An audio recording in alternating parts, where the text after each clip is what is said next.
Hi everyone, Katie here. Welcome back to another layout video. Today I have some adorable sleepy pup photos that I had to scrap. I have one of my pup laying his fuzzy little head right against mine on a pillow, which was just so sweet. We got him a little plastic pool to have for the summer, and it's not quite summertime yet, so we have a blanket lying in there, and he will sleep in there, which is really cute, and just another one of him curled up on the couch, and I just thought he was too adorable. So, as you can tell, you saw a bunch of my paper, and then poof, it was all laid out and cut up the way I wanted it. Sometimes the video cuts out, unfortunately, so you could see, though, that I am using the Echo Park My Dog collection. I've been using that for a while. I have the collection kit and the coordinating cardstock. So that is what I have used there, and I've been going with a bunch of different bits and pieces to put them together and make stacks and layers. And now I'm inking my edges with my little blending tool. I am using Distress Oxide in Weathered Wood. I think it just makes the white stand out a little bit more, and it just gives it a little something, so that you're not just seeing, white and pattern. It just, kind of gives it a nice border. So that's what I'm doing with all of the white papers. I don't do it with the brown because honestly that's bold enough. I really didn't think it needed it. But I do it, with the white with the little puppies on it and the blue and white one as well. So I must say, sticking things down, like I set everything down the way I want it, and then I have to move it, to stick it all down. And it never quite turns out exactly the same. And sometimes that's a really good thing, and I'm very happy with my kind of second iteration of things. But in this case, oh my gosh, I got so lost. I didn't know how I had all those photos nestled together and how I made it work. Sometimes if I really like a layout that I'm doing, I'll actually just take a picture of it on my phone before I pull everything apart to put adhesive on the back of it. And sometimes I just pick up things one at a time and very carefully pull it out, put adhesive on it, and tuck it back in.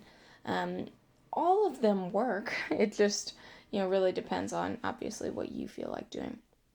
So you can see also that I don't mat my photos, which is pretty unusual for me. But I felt like there was enough going on in the photos, and that the colors in the photos contrasted enough with the colors on the paper that I didn't really have to do it. And also the weird shape, pool-shaped picture made it, just kind of weird. Like, how do you make a nice, even mat for a puppy in a pool, on that photo? So it was an odd shape, so I just decided, no mats this time, and that's okay. And now I'm using these tiny gold puffy thickers. I really like them. They just came from Walmart. I'm spelling out Sleepy Puppy. And normally I would be so hesitant to use so many P's, but I know that this pack of thickers came with like well over 300 pieces or something. You can see on there are a ton of them, which is just wonderful.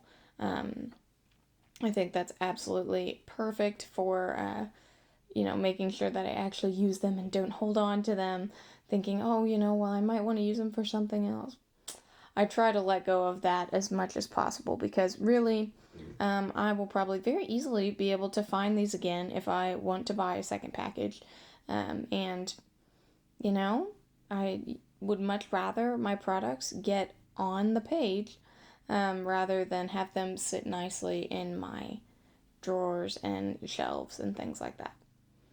Because then, make room for more products, which is just perfect. So now I'm putting this just doodly black border all around the edges. I think it kind of frames the page nicely, which I felt it was kind of blank, especially up there at the top. But up there is where I want to do my journaling, which is a bit unusual for me. I am usually when, the title has to go somewhere up at the top, then in the middle somewhere's the photos, and in the bottom or in a corner or something is journaling. And obviously that there's no set rule for that, but that's how I kind of tend to organize things on my layouts. But I thought, you know what, I'm going to mix it up, and I am going to have my journaling at the top, and as you can see, my photos and title, in the middle or toward the bottom. And I kind of have a lot to say. I mean, there's no major story that goes with this, but I just wanted to say a little something about each of the photos and what I remember about how just adorable my little sleepy pup was, or actually is. He's sleeping on a bed right next to me now. And to do this, I'm using my white Jelly Roll pen. I do like this pen a lot, but I have noticed the more I use it, the more inconsistencies it will have. So it usually writes very nice, but sometimes when I'm writing, it'll like skip just a little quarter of an inch, like the, roller ball inside just, maybe got stuck a little bit. I don't know if that's because it's starting to get old or the ink is drying or what's going on with that. But I will say I might be in the market for a different kind of white pen here soon. But my journaling is here. It's just about, like I said, my little pup asleep, how he, curled up so close to me, how I thought it was so funny that he just slept in that little bed that we, in the pool that we kind of made it a little bed. And now he just looks so cute on the couch. So now I'm doing a little bit more embellishing. I'm trying to use more from that little pup sticker sheet that came with the My Dog collection. I've already used quite a bit, but I do have a bunch of just little paw prints and little doodads that I am sprinkling around here. Trying to add little pieces, but, not all of them make it on there. And it's mostly just little bones and little puppers, I believe is what that says. And then I decide to add a couple brads. They are nice and sparkly, which just gives a little pop of, color and sparkle to my page, which I always need to have. So I add one down there in the corner and one up here. Oh no, I decided not to do that. I add that's where it comes in, my splatter color shine, just to add a little more sparkle to my page. And with that, I will complete my layout. Thanks so much for watching. Bye.